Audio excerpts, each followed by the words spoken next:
I do like a couple other drinks because I'm addicted to caramel. Maybe some of you are too. Wrote a parody about it. Little Boy George, Culture Club. Here we go. Starbucks logo in your eyes every day. We listen to you close, but hear you say that you're a man or woman with conviction. You're a man or woman who does know how to cure your addiction. You drive and go, you drive and go. Come, I need some Frappuccino, macchiato, loving you squeeze that drizzle and whipped cream, drizzle with cream, drizzle with cream. The Big and Tall Comedy Tour has been traveling across America since 2018. Big Earn and the headliner, Mike Bova. These guys are going to be coming to Connecticut on Saturday night, 8 o'clock at the VFW Post at 41 Veterans Drive in New Britain. Mike, excited for the show. You guys have been tearing it up. You and Big Earn, he comes out, does his set, and then you come out. The parody songs are great. What's the tour been like? How cool is I was telling my daughter I was going to talk to a comedian today, and you know what she said to me? She said, get some pointers. And I said, you know what? As a married man with children, my dream is to live life on the road. What's that like? Oh, it's interesting. You know what I mean? I've got a wife and two daughters. They're both teenage daughters. I got a couple of dogs as well.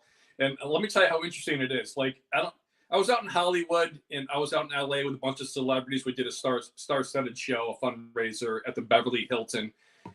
And I went to the ER the other night because I was having some neck pain and stuff like that. So the lady goes, "Why are you here?" I said, "Well, I got a wife and two teenage daughters and a couple of dogs.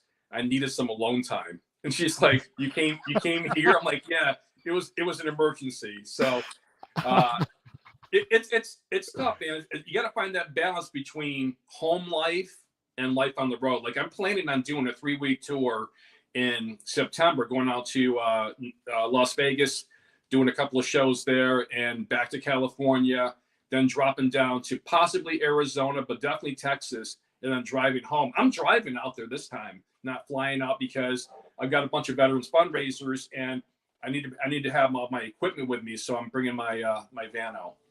I think you're doing one Friday night in Mass. Is that correct as well?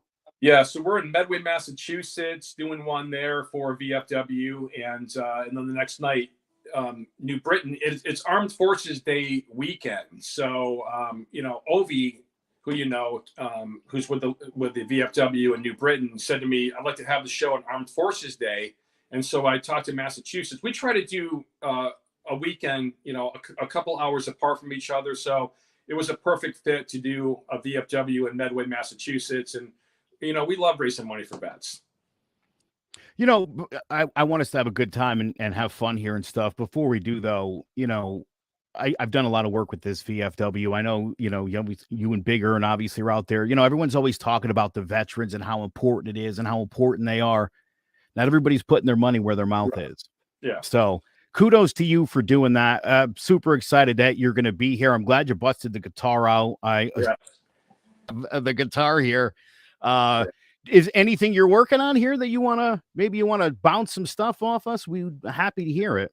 Well, the thing is too, is like, I did the Starbucks parody, and I don't know if you know this or not, but this is especially good in New England. Is my main parody is a Duncan parody, and it's Eric Clapton's Cocaine and my theory on why America runs on Duncan. And I'll play a little bit for you. So here we go. If you need a lift, it only takes one sip, Duncan. Don't drink it black, 'cause the sugar is crack, Duncan. That's the secret ingredient that's gonna lie. I'm as high as the kite, Duncan. So that's my main parody, and I didn't want to leave the Starbucks people out. You know, I'm not a Starbucks fan coffee wise, but I do love their drinks with caramel in them. So yeah, Yeah, I'm a Starbucks guy. I got Dunkin' right here. There's the DNKN right there. You know. Of course, you know living in New England my entire life. You know, Dunkin' is hard to avoid for sure. Yeah. Yeah. Yeah. Dunkin', there's a Dunkin' everywhere. Like when you go out to the West Coast, like Seattle, especially, and in Oregon, there's a Starbucks everywhere. It's like, you know, they're like Dunkin' is here on the East Coast. And I'll tell you what, Dunkin' is getting more and more popular West Coast, because I was in California and I went to downtown Burbank, and I'm like, I wish I had they got a Dunkin' right here. The thing was, I said, did you guys just open up? She goes, we opened up 4 months ago. So wow. Because they're the sponsor for America's Got Talent, and when you see the judges, you always see a Dunkin' cup. You know, they're really catching on in popularity. Yeah, well, you know, people like the twice brewed coffee. Yeah. Whatever that means. Yeah. I don't know. They I think it's the best coffee out there. I mean, I'm addicted. I go there every single day, you know, and it's like there's a little bit of, you know, this is my theory, right? Like, think about this for a second. Their parking lot signs, the entrance sign says welcome back. Okay. And I'm like, that's weird. The exit sign says see you soon. They know you're coming back. How do they know? It's a little bit of this and a little bit of that. And here's your cup. Crack, crack, crack, crack. It's the Dunkin' dance, right? Oh man. What do you think about people like that? The people that can't function in the morning, you know, these people can't function in the morning. Well, don't talk to me till I've had my coffee. Oh my gosh. There's so many people out there like that, man. It's like, you know, there's a mental health crisis in America. There's also like America, and people like, listen, we went Mother's Day, you know, Dunkin's open, and we were driving up to, I live in the Utica area, Utica, New York, and we're driving up to Watertown. And one Dunkin' was like, literally, it had a line around the whole building. It's like probably 20 cars deep. I'm like, nope. So we went to the next one, which is in a little small town. It was the same way. I'm like, you've got to be kidding me. So I ordered on the app, and I just walked in and grabbed it. I'm like, nah, you know, I got my coffee before you did. So the Dunkin' app.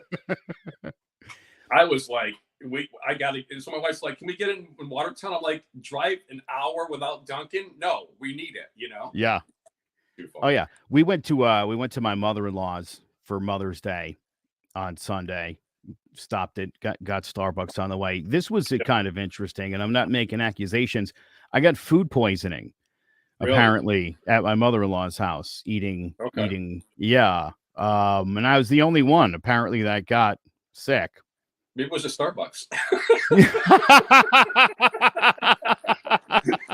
I'm just saying, you know, I mean, that is the one thing where I differed from everyone else. Right. Okay. All right. Hey, it's all good, man. It's like Red Sox, Yankees. I live in New York. I'm a Red Sox fan. I'm a Bruins fan. I'm a Celtics fan. And so, like, people get mad at me because they're like, "You're a New Yorker." I'm like, I'm basically a New Englander living in a New Yorker's body. I'm transcendental. Okay, so. Yeah, I was going to ask you about that because I saw that you were a Red Sox fan, and I know you're a New Yorker. Yeah. And I thought that was a little bizarre. How did that happen? You know what? For some reason, I was never a Yankees fan. I was a Mets fan growing up. And I don't know why. I just never liked the Yankees. I just thought maybe they were too cocky or something like that. And this one night I'm watching like baseball. I think it was like either like Monday Night Baseball or Sunday Night Baseball, whatever. And it was from Fenway Park. And I just I watched the game and I fell in love with the park. I fell in love with the whole atmosphere. I'm like, I'm going to switch over to the Red Sox, because I wasn't really a Mets fan, but I'll tell you what, man, I love the Red Sox. I'm a huge, and I was always a Bruins fan growing up. So I'm like, I'm a New Englander, you know, honorary. So yeah. What about football? Are you a Pats fan?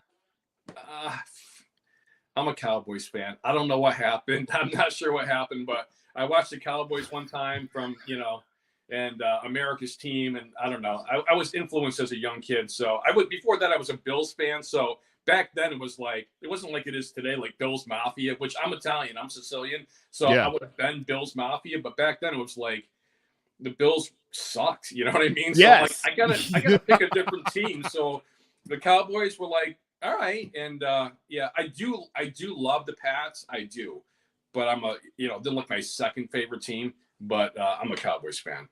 You know what's a weird thing, and this is pretty much exclusive to Connecticut, but there are Red Sox fans who are also New York Giants fans. Oh, And that comes from back in the day when the Patriots sucked. The game of the week that we got in Connecticut was always the Giants game. The Pats were never on. And so, all those kids grew up and kind of, you see, my brother was a Cowboys fan. Okay. Growing up, which I thought was weird. And he was also a Mets fan. And he was a Celtics fan. And it took me about 20 years to realize he picked all the rivals to the teams that I liked as a kid. That happens, man. That happens. I know people that do that all the time. They they'll go against their siblings because they love that team or whatever. They're like, I'm going to be a 49ers fan now if you're a Giants fan. So I get it. Yeah. Sports is, it's fun. It's fun. And I'll say this too. I think I know plenty of people who've been Mets fans, by the way, that are now fans of different teams. I think there's something up. You just don't, as a Mets fan, the loyalty is so tested that it's easy to tap. Yeah. It's got to be, Mets fans, the same thing with Jets fans. Maybe it's the word that, maybe it's because they both end with "ets." It's like I don't know, Tourette's. Like maybe that's how Tourette's started. They're just like, fuck, They're looking at watching the TV, watching the sports, and fuck, and so they get the twitch and then just shout obscenities, and I don't know. We're live, and I don't know if there's kids watching or whatever. But so I didn't mean to drop the F-bomb, but well, if there were kids watching, they're gone. Like, did you notice my name is it's not Mike Bova, it's Mike effing Bova. So yeah, love that, love that. I thought I'd put that. I thought that's the route we were going. I thought we were bleeping here. Just giving you a little taste of the show. I don't swear at the show. The only time I ever say the F-bomb is in context when I do like the name game. And basically what it is, it's like our friends had a son and they named him Tucker. And I said, why Tucker? You can't play the name game with Tucker. Tucker, Ball Bucker, Banana, Banner, So if the teacher does that, the kids are going to be like, the teacher will stop, but the kids are committed. They're like, fucker, and Mommy, I learned a new word in school today. Okay, what was it? And they, teacher's getting a phone call. That's all I'm saying. Tucker's got to be a rough name to have in school. Yeah. There's no doubt that's your nickname. Just one letter away from, Yeah. It's too funny. Talking about names, like I do this whole bit with the name game. I'll do like one for you with last names. So if your last name is really something really funny, like my wife's family, their last name is Dick. I kid you not. So D-I-C-K. You got to be doubly careful what you name your kids. So I have an uncle. His name is Peter, right? Little redundant, Peter Dick. It was even more redundant. His nickname was Woody, especially in the morning.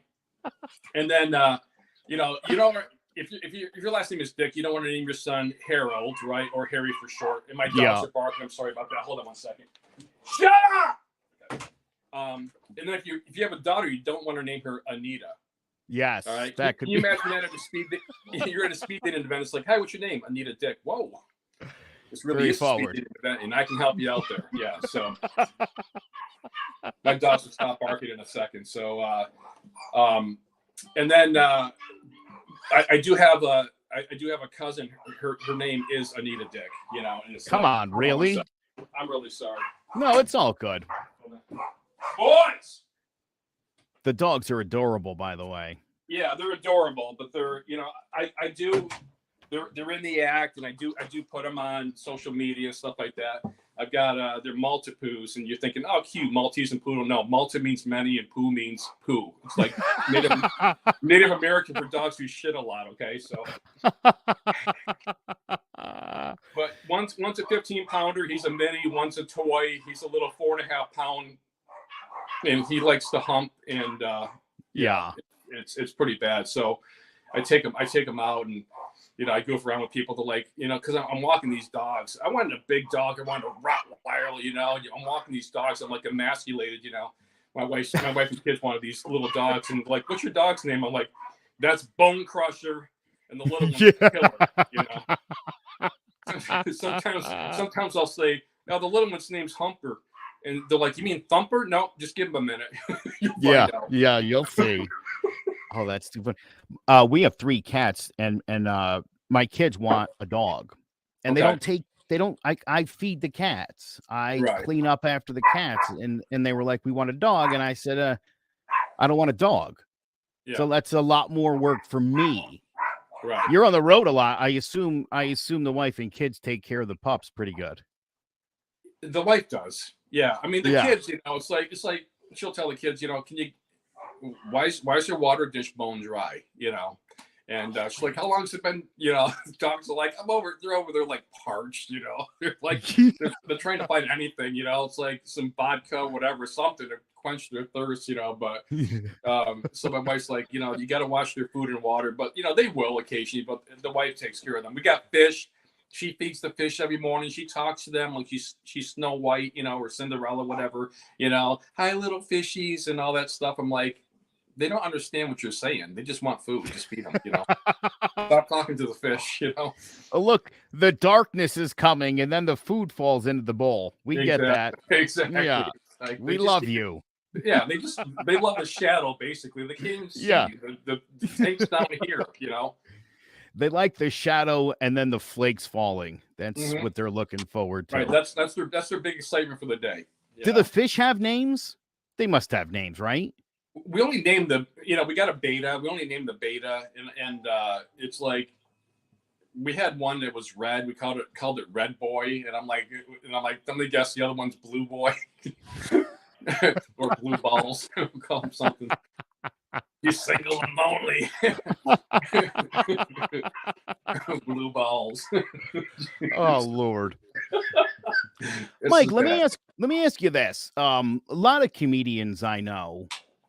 Yeah. And I know a few, and they, a lot of them are telling me, it's tough to do comedy these days, that, that there's constantly people who are rankled, which is so stupid, obviously, for a comedy show. It's comedy.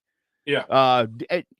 I know your show's not like off color so much. Are you finding any of that as you make your way across the country?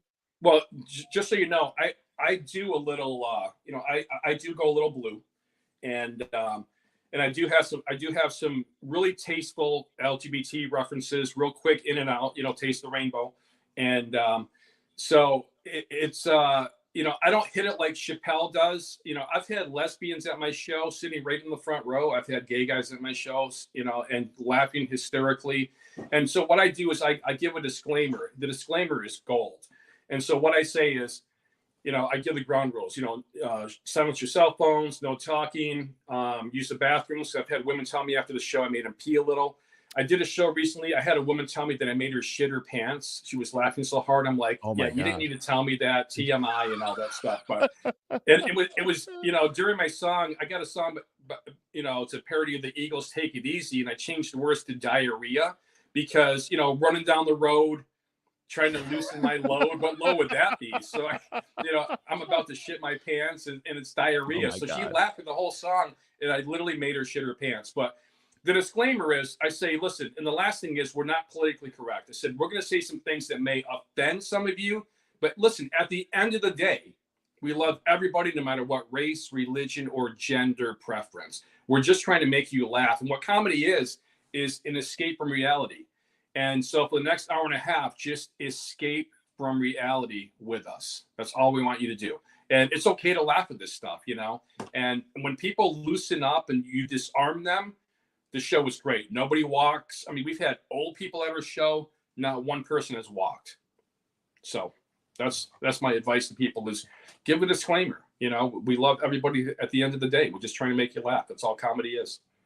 Yeah. Don't get offended. You know, there's no refunds, so you might as well stay. There you go. Right. Yeah.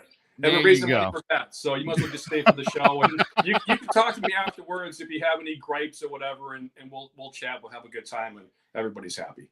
Again, that show is Saturday night, 8:00 at the VFW Post 511 Veterans Drive in New Britain. And we definitely hope to see you there. You can get your tickets by visiting eventbrite.com.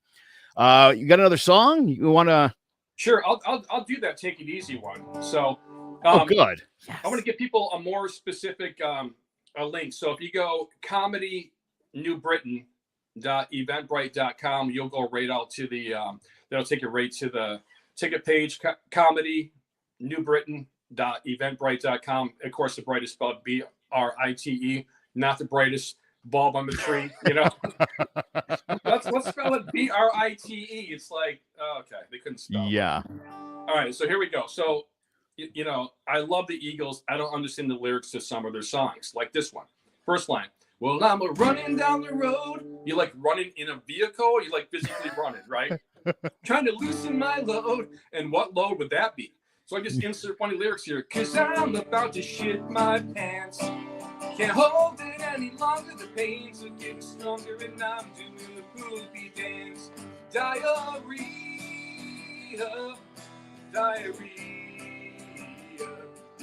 Don't let the pain of your own bowels drive you crazy. And then some of their lines working in my song. Lighten up while you still can. Don't even try to understand. Just find a place to drop your pants. Diarrhea. Here we go, Joe. Listen. Bam, bam, bam, down, down, down. Standing on the corner in Winslow, Arizona. Not a fine sight to see. It's a turn by Lord in the back of my shorts, running down my leg and into my sneeze. Diarrhea.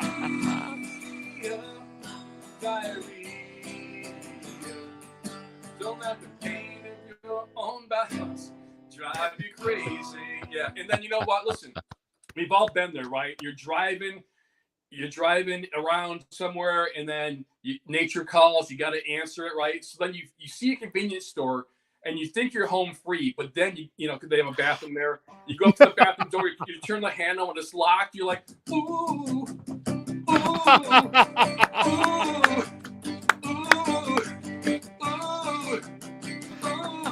Yeah, there's a lady behind the door. She's like, I'll be right out. Come on, lady. I got to go badly. You open up this door. You're gonna say, I'll shit right here if I don't get in. And I can never show my face in New Britain again. So open up, I'm diving in. Diarrhea. I probably just ruined that song for you. Take It Easy is now Diarrhea.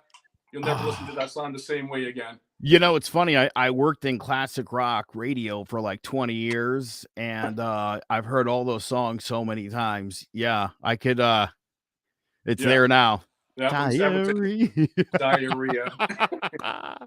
I love a good song I love diarrhea. how you have it like sketched out too. The part with the bathroom. That is that's going a little above and beyond. Let me ask you this. Have you always been musically inclined? Did you want to be in a band at some point? Was that like a dream?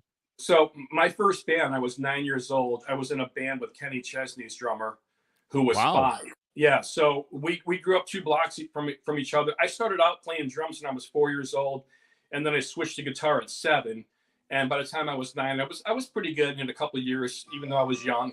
And so I thought about switching back to the drums, but somebody was like, "Hey, you got to see this kid, Sean Paddock, play the drums. He's like 5 years old. He's drumming like a man." So I went over to his house, and he's like, my God, he's like a little Buddy Rich, you know, and who's like one of the best drummers ever. I go, "You want to start a band?" It's like, "Yeah." So I had my first band at 9 years old. I was in 3rd grade, and we played at, you know, birthday parties and stuff like that. It was pretty cool, man.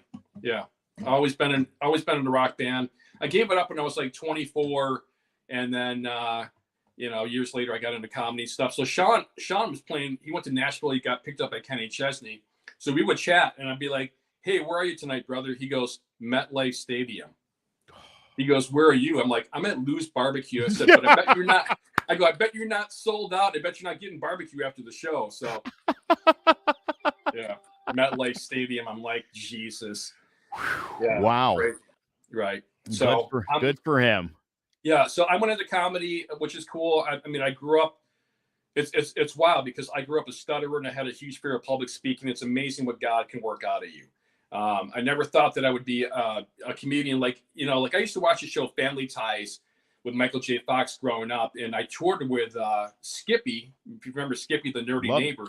Love the show, yeah. And if somebody would have told me back then, it's like, you're going to be a comedian, you're going to be touring with Skippy, I would have been like, yeah, right.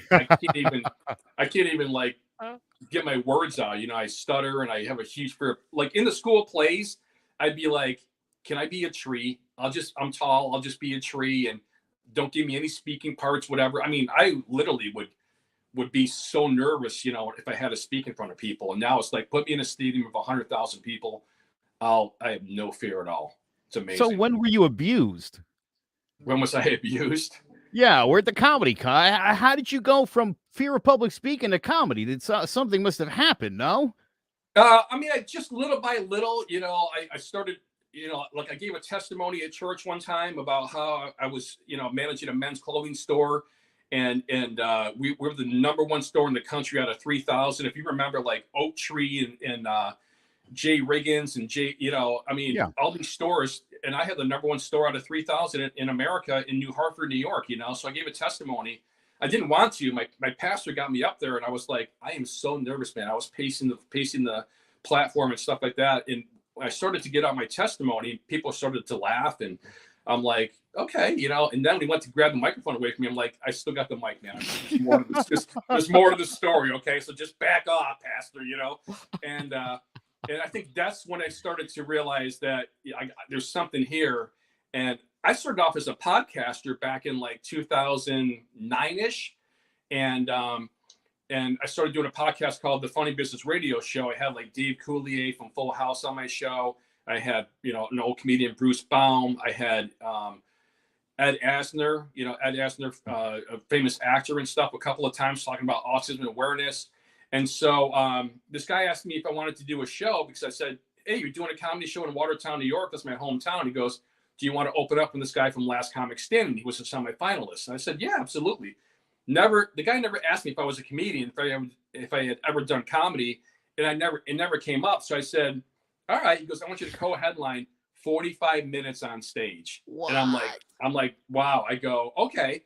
I wrote down some bullet points and I literally did 45 minutes on stage my first time, paid gig, no open mic, hotel room included. The next night I had another gig in Messina, New York, and I was off to the races. So my advice to you, if you want to break into comedy, write 4 or 5 minutes worth of funny stuff and do an open mic. Don't break in like I broke in. That was not traditional.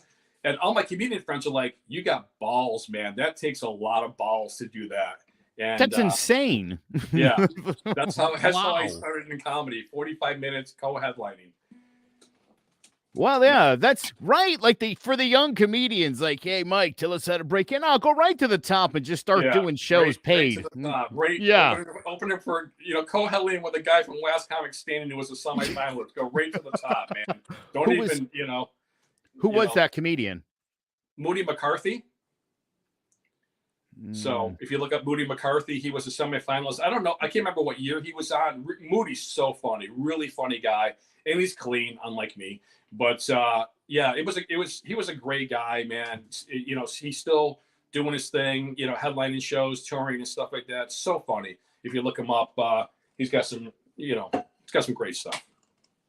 And Big Earn, how did you guys hook up for the Big and Tall comedy tour? I actually I needed someone to open up for me, and so Earn had hit me up in my Facebook inbox and said, if you need somebody to feature for you, I'll open up for you. And I go, all right, but it only pays like $100, dude. I go, hello. He was like right behind me. I'm like, oh wow. Comedians, they don't get paid a lot. Like sometimes they're doing free shows. They're doing, they're driving. They just want stage time. So getting paid $20, $25, $50, is a lot. And, I told him 100. I mean, basically he lived like 2 hours away. And he goes, I mean, $100 to him was like, damn, and he had no problems doing that. And the day of the show, I called him up and I go, hey, so when are you going to be here? He goes, well, the show's at 8:00. I go, no, the show's at 7. I'm glad I called you, Oh my God. Yeah. For the show. But he did his thing. He was cool. What I like about comedians is, I had a guy hosting that show for me. His name is Rob Fish, and Rob's, he's a comedian doing his thing. And what I loved about Rob was that he admitted that, he's an open micer. Okay. When a comedian does an open mic and they say, I'm a comedian. No, you're not a comedian. Okay. You did an open mic. So Rob was like, I've been doing open mics for 3 years. I love the humility. And so I had Rob host the show. And so Ern's sitting in the audience and I'm watching Ern's reaction to Rob's comedy, and Ern's laughing and all that stuff. I love that. When comedians see other comedians and they're like folding their arms and they're not laughing or whatever, and they're almost like jealous. I hate that. So, listen, man, funny is funny. If the guy's funny, laugh. It's okay. Even though he's just another comedian, I try to make friends in the business. I don't like to make enemies. And I love that about Ern. And then he was in a competition. So I watched his competition, and then he said, we should go on tour. I told him about the tour with me and Skippy. He goes, we should go on tour. We'll call it the Big and Tall Comedy Tour. And it's been 5 years, man, 5 years. And most comedians don't even make it a year, let alone tour together for 5 years all over the country. So it's been a good ride. Yeah, that's impressive. Obviously a testament to your personalities to be able to tolerate a co-tour, right, for 5 years. Yes. That's I don't know that I've ever heard anybody else Right. tour with anybody nearly that No. long. Maybe Cheech and Chong. That's about it. Hey, you're like, far up, man. Oh, by the way, I do impressions. I do like, I do Mike Tyson and stuff like that. And what scares me is that these videos of Mike Tyson, they're on YouTube and stuff. So I'll give you my little thing. So I live close to the Boxing Hall of Fame in Canastota, New York. Okay, and so I'm glad Mike Tyson got inducted. But can you imagine the Colorado's manager? It's like, we want to induct Mike in the Boxing Hall of Fame. This manager's like, Mike, you're in. He's like, I'm in. Yeah, Canastota. Oh, Canastota. Yeah, give me a Coke or Pepsi or something. No, Mike, Boxing Hall of Fame. Where the hell is that? Where's my Canastota? I'm thirsty. So I'm gonna do a quick. Can I do a quick song with Mike Tyson? Yes. So Mike Tyson, he's supposedly he's taking up a singing career and he's working on his speech. His S's don't sound like they sound like shh, right? So now he can't sing like, like the song Lights Burning. When the lights go down in the shitty. Oh, hang on a second, Mike. That's city. That's what I said, shitty. And the sun shines on the bay. Oh, I want to be there in my shitty. So I'm just worried that he's going to do a YouTube search on his name. He's like, and he's like, Mike Bova. Who the hell is this chump making fun of? He says his manager's like, I'm going to kick this guy's ass. I wonder where he lives. And his manager's like, I think Canastota. Oh, Canastota? Give me a Coke or Pepsi. I'm still waiting on one. Yeah, not a guy you want to cross. And he although it seems No. I said this recently that I think Mike Tyson is the greatest thing to ever happen to American pop culture. This guy went from phenom to villain to beloved elder statesman somehow. Weird. I know. I love Mike Tyson. I think you would actually like my stuff. I do another song, right? Like he couldn't sing. He couldn't sing classic Otis Redding. Shitting in the morning sun. I'll be shitting when the evening comes. Watching the ships roll in. Then I watch him roll away again. Shitting on the dock of the bay. Watching my turns float away. Shitting on the dock of the bay. Attracting flies. Oh, good Lord. Yeah. Wait till the show. People got to go to the show, man. Again. Oh, yeah. Seriously. Saturday night. It's May 20th. This Saturday night, New Britain, Connecticut. Get your tickets. comedynewbritain.eventbrite.com.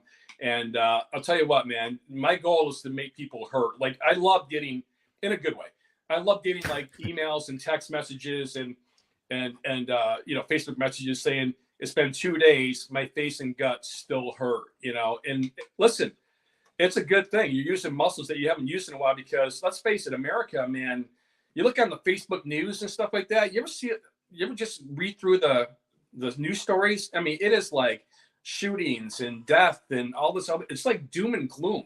We need to laugh, and it's for a great cause, raising money for the local veterans, and it's gonna be a great time. I'm gonna make you laugh so hard you're gonna cry or piss your pants or shit your pants, I guess. So I don't know. My favorite comedy, Mike, as it works out, is I love parodies. I had a chance to interview Weird Al some years ago, Nice. and just to talk to him about how he comes up with parodies, which I think is awesome. When you hear it, it's like, oh, that's so good. Like, why didn't I think of that? Right. But that's why we leave it to the professionals. And I love impressions.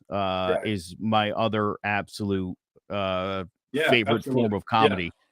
I would do Bobcat Goldthwait singing, listen, if you can get the Bobcat Goldthwait impression down and you want to really piss your wife off, I used to talk like him all day. It's like, hi, honey, what's for dinner? And she's like, yeah, cut that shit out. I'm gonna throw your stuff out in the lawn. Thank you very much. But I toured with Roger Cable, who's out of Massachusetts. He's coined as the world's greatest impressionist. Like, there's another guy, Jim something or other. Roger is the world's greatest impressionist. He taught like Jay Moore and all these guys how to do like impressions, And so he does the ultimate Robin Williams tribute experience, where he does like 35 minutes. He dresses up, he looks like Robin Williams, and he sounds just like Robin Williams. And then he comes out and does everybody else. De Niro, Pesci, Richard Dreyfuss, some of these obscure ones, Sean Penn, John Travolta, and he is an awesome impressionist. So we're on tour together, and I was doing some Bobcat. He goes, dude, you got the best Bobcat I've ever heard. And I'm like, oh, thank you very much. And I do Bobcat singing, and then I want to do this song because it's really funny. And I think my oldest daughter's in earshot. It's like, oh God, but I'm still gonna do it. And so my youngest daughter, she loves this show called Country Comfort on Netflix. Only one season. Netflix, come on, man. You should have put a second season on with Catherine McPhee and all that stuff, right? So I'm listening to the Ring of Fire, and I'm like, okay, so and it burns, and I'm like, what burns? So I wrote a song. It's a song about. I got a PSA for safe sex, okay, and and it's ironic that I did a show in LA, and I'm driving down the streets of Los Angeles, and I see this huge billboard that says drug resistant gonorrhea, and I'm like, and it has like a website to go to. So listen, so here's some helpful advice for all the people out there. A little public service announcement on safe sex. Little Johnny Cash. Here we go.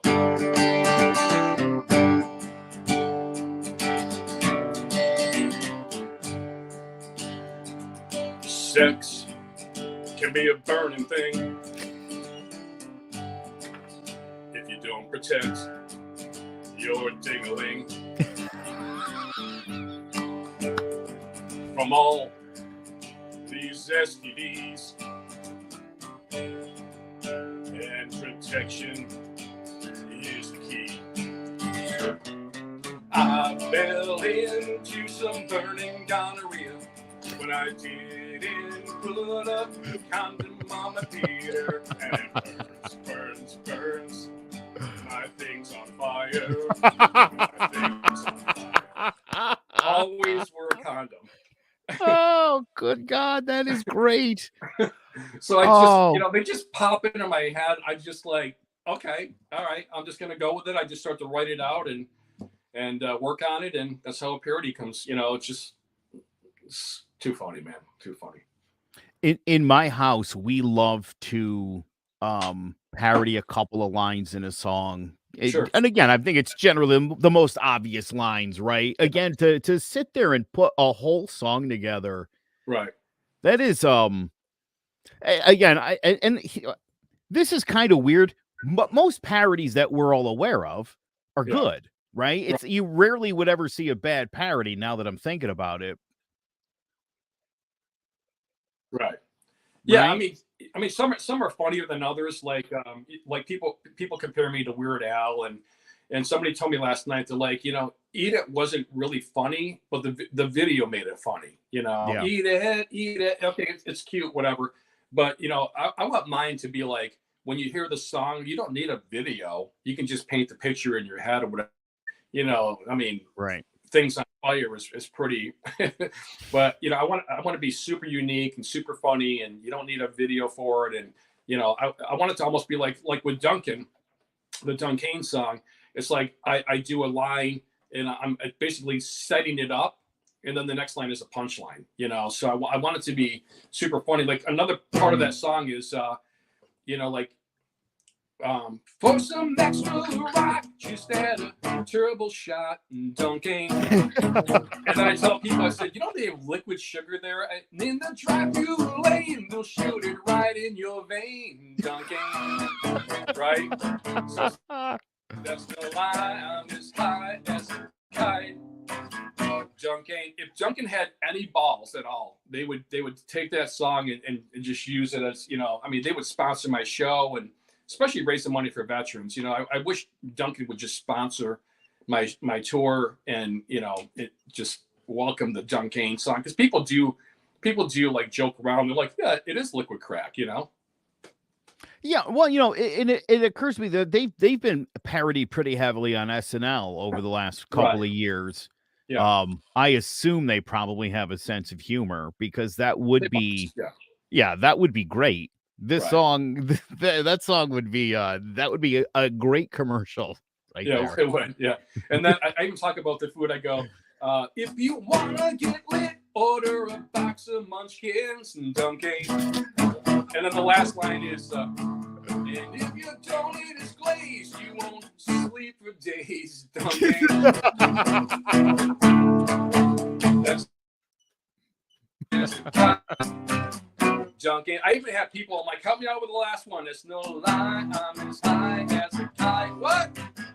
Dunkin'. And it's a great song. Definitely one of my better ones. But yeah, man, I thought about it. Actually, when I was on tour with Skippy, I said, I'm going to write a song and call it Dunkin'. He goes, oh my God, that's brilliant, dude. And so Skippy, he's like, how about in the drive-through lane, they'll shoot it right in your vein. And so he actually wrote one of the lines to my song. I'm like, dude, I love it, man. We're going to put it right in there.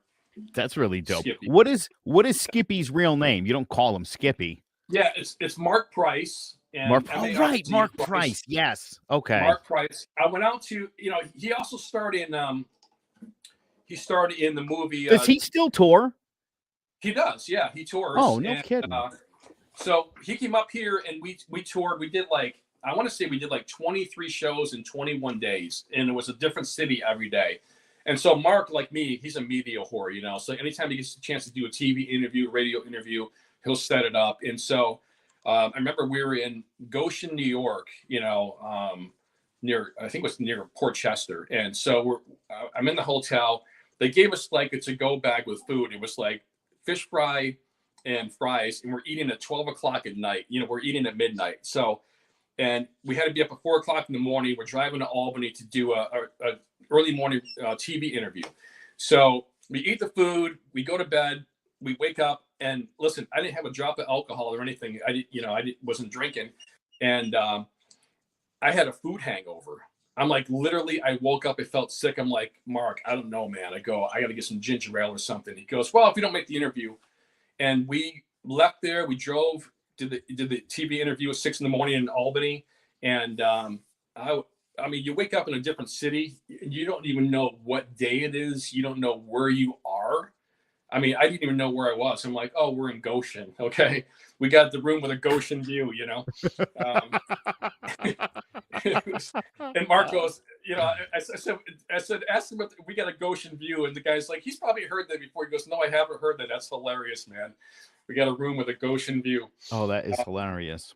But yeah, he tours. I went out to California. I met Mark, and we did breakfast at this place. If you're ever in LA, Go out to the Griddle Cafe. It's right on Sunset Boulevard. They have the most amazing breakfast. I mean, like anything you think of. And their waffles and French toast and pancakes are the size of a man. They take up the entire plate. And I think I was in a food coma. I'm like, Mark, I can't even move, dude. You know? And he took me out. We saw all this. He showed me all the sights. He showed me the Hollywood signs. His place, he lives in the Hollywood Hills, and he's got a view of the Hollywood sign in Los Angeles, and you know, some other cities around there. And we went to Venice Beach. We did the Santa Monica Pier. Had a great time, man. And yeah, he's actually, before he started doing the show on Family Ties, he was a touring comedian. Wow. I think he started comedy when he was like 9 years old. His dad was a famous Catskill comedian, Al Burney. And so Al was like 50 when Mark was born. So, he took Mark with him on the road, and Mark at 9 years old was like doing like some Rodney, Hey, I'll tell you, it ain't easy being me, I mean, and so he met Rodney Dangerfield. He told me when he met Rodney Dangerfield for the first time, because his dad knew all those guys. He's like, hey, Mr. Dangerfield, I just love your comedy and stuff. He's like, hey, kid, you got any lewds, And he's like, what? He's like, no, I'm just kidding, a little, But tells me these stories about these old-time comedians. And what happened was Mark went on the Merv Griffin show a couple of times, and he was like, hey, yeah, talking about like divorce and stuff like that. He's like 13, 14 years old. And then they cast him for Family Ties. It's pretty cool. Yeah, that's a crazy story. I had no idea. I did not know that. But yeah, I mean, it is a sitcom, so I guess it would have made sense to hire a child actor. Sure. Not that Skippy was a funny character, but just again, right. Oh, that is interesting. Yeah, so he's been doing comedy since he was 9, and then after Family Ties, he went on tour, full time, just doing clubs all across the country. And so, Mark and I at some point we'll go back to doing some stuff on tour. And yeah, he's if you look up Mark, I think it's called markprice.com. He finally got a website. I said, Mark, you need a website, dude. You can't just do your Facebook page and all that stuff. And he's a great guy, man. Great guy. Yeah, that's super cool. Yeah. Yeah. All right. So again, the show's coming up Saturday night, 8:00. I hope everyone's going to come out for this thing at the VFW Post 511 at 41 Veterans Drive in New Britain. Eventbrite.com is the site. What do you said it before? Type in comedy New Britain. Yeah. Just right. And that'll link you up to it. Tickets are $20 now, $35 on Saturday night. Yeah. You got to get them now. I mean, that's just. Don't be that guy. What's really funny is like people tell us all the time, they're like $20. Like, I can't believe the show is $20. And it's true because we've done some shows. We did the American Legion at Mohegan Sun for the entire state of Connecticut, and that show was $35, and people bought tickets for that show, no problem at $35. And listen, it's like I look at like Jim Gaffigan and Sebastian Maniscalco and all these guys that are huge names. The only difference between an A-lister and a row comic who's super funny is they got discovered. Okay, Sebastian Maniscalco, I mean, he's up there. I guess his show is pretty dirty. He's kind of grabbing his, his nuts and all that stuff. I'm like, I'm Sicilian. I can do that too. Right. And, I think like we've been hailed as one of the funniest shows in comedy. We are a super funny show. I will put us up against Jerry Seinfeld. What's the deal? Or Ron White or anybody. And I'll tell you what, we'll hold our own, man. We will hold our own, especially with the parodies. I mean, it's a one-of-a-kind show, and you don't want to miss it. You will have a great time. We did a show in Chambersburg, Pennsylvania. There was a lady that came to our show, and she's an event planner. Her name is Cindy. She does like events in like 3 different states. And she told me after the show, she's like, I was laughing so hard. I was almost rolling on the floor. Like, just people have a hard time catching their breath, like with the diarrhea song and all that. And I love that, man. It's like when it's the best compliment. I mean, I get paid to make people laugh. To me, it's one of the greatest professions in the world, and I'm kind of a doctor of sorts because laughter is the best medicine, and we just love it. So come out Saturday night, get your tickets, comedy, newbritain.eventbrite.com. And do not miss this show. You will regret it, I promise. So I'm buddies with Paul Mercurio, works for the Late Show. I don't know if you know Paul or not, but he was at Mohegan last year, and I got to tell you, he had couple guys that opened for him, and I mean, it was just Yeah. like you said, you don't Yeah. know who those other two guys are yet. I mean, Right. I think Yeah. comedy very much is like that. You know, you find somebody. It doesn't have to be the A-listers, man. There's so many No. funny. That's why I think one of the things about social media, TikTok and Twitter especially, you could find those folks that Yeah. are doing very funny stuff. And again, sometimes it's names that you don't know, but like you said, they just haven't been discovered yet. They haven't been discovered. Yeah. You know Yeah. what's really funny is so a friend of mine hit me up. He's the guy at Seneca Niagara Casino in Niagara Falls, New York. He's the guy that hires the entertainment there. And he sent me an email that says, he says, Dave Attell is looking for an opener. He goes, so give me your stuff.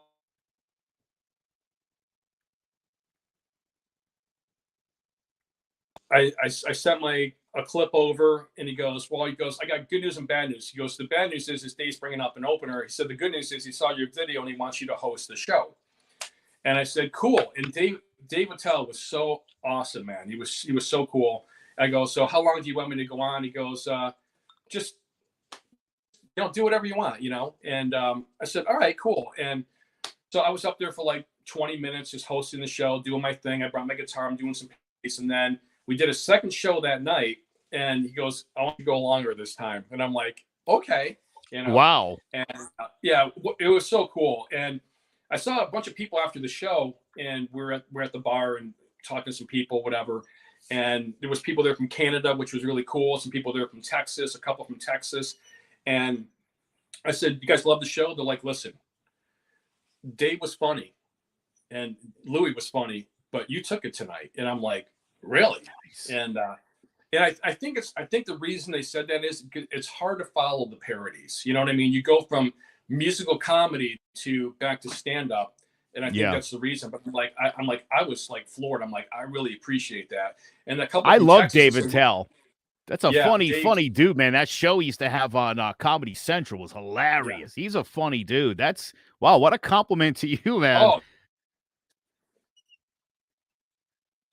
Dave was hilarious. He's like one of my favorite comedians between Dave and Bill Burr. They are my favorite comedians.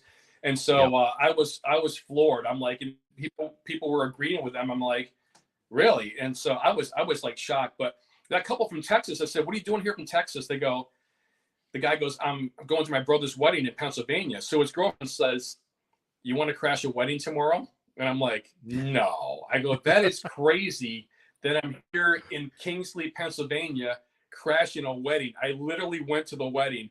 I said, the only way I could ever do that, because it's a Sunday after that show, I go, is, or maybe it was a Saturday, whatever it was, but I go, I got to tell my wife that I'm doing a paid gig. Like these people hired me. They go, we'll hire you to do your parodies. Listen, it was like, dude, when I say like in the middle of nowhere in Kingsley, Pennsylvania, it was redneck. Okay. And they had there was all kinds of beer. Kids were walking around with a chicken leg quarter. You know what I mean? There wasn't you could get a plate of food, but there's kids walking around. There's a pond, they're fishing, they're swimming. A kid walks by me practically naked. I'm like, Jesus, and it's a nice day for a redneck wedding. And so they go, no DJ, no band. They just said, get your guitar. I had my amplifier with me. They got a wireless microphone, and all they had was a boombox to play country music. That's all they had. So it's a redneck wedding. Yeah. And I did my parodies. This guy slapped a couple $100 in my hand in cash. There you go. It was a great time, and I'm glad I crashed that wedding. It was awesome. Oh, dude, that is so cool. So you're out there living the high life. That's good. You're taking it. I would think too, right? Kind of being on tour, life presents so many unique opportunities, and you're a comedian, and right? There's got to be. You're probably down for anything. Pretty much, yeah. Yeah. Yeah. I mean, your wife might watch this, so let's not say everything, but yeah, within reason, this guy's yeah. I've done a lot of shows. I mean, I did a show one time in Buffalo. The guy never promoted the show. literally 2 people showed up, and they're like, so I was like, all right. So I had this guy open up for me because Ern was sick. He had a bad illness at the time. So this other guy go, listen, man, I used to do open mics, because I was with a group called Pretty Funny People, and the guy was like 1 or 100. And the reason I did open mics back then is because we were doing, there was like 4 comedians, and we had to do a new 20-minute set every month, which is rugged, So we did a lot of writing. He goes, the only thing I require is you got to do an open mic once a week, and it's got to be all new stuff. So the guy at the place called Headquarters in Utica said 1 or 100. You give the same energy for one person as you do 100. And I thought, you know what, man, that's awesome. So that those people got a private show, and the guy and I became friends. He came out to my show in Niagara Falls, and he's like one of my biggest fans. And you just never know, man. And you never know. I'm like, I'll do a show for 2 people. That's okay. Yeah. Well, you're exactly right. I'm a broadcasting instructor in addition to being whatever I am. And I always tell my students that I'm like, opportunity comes in the weirdest places. My wife and I went to a dinner a couple of years ago. It was like the Feast of the Fishes. And we go to this really nice restaurant, table of 6, and the whole place is filling up. And the last 4 seats were still at our table. It was like they had and they're just seating people. And just as it was about to start, 4 old ladies walked in.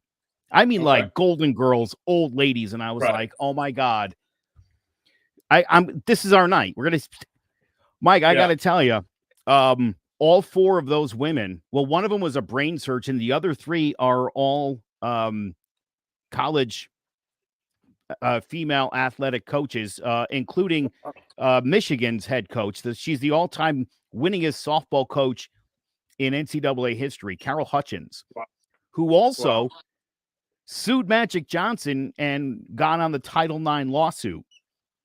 Oh, wow. Yeah, I was sitting there, and she's like, what are you doing? I'm like, I'm on the radio. Big deal. It's not often I'm sitting with people where what I do is the least interesting thing of everybody, right? So, again, it's easy to kind of prejudge a situation, but sometimes things that look like they're not going to be great end up being great. So make the most of your opportunities. Yeah, you never know. The thing is, you gotta, this is some advice. You gotta open your pie hole. You gotta talk to people, right? Because if you don't say something like that show in LA, Paula Abdul was there, Taylor Dane, who else was there? The Real Housewives of Beverly Hills, Sharon Stone, William H. Macy. And so, you're rubbing elbows with these people. There's like 500 people there. And I sat with a filmmaker. I met people that were comedy show producers. They were, fundraiser producers and stuff like that. And we started exchanging cards and all that.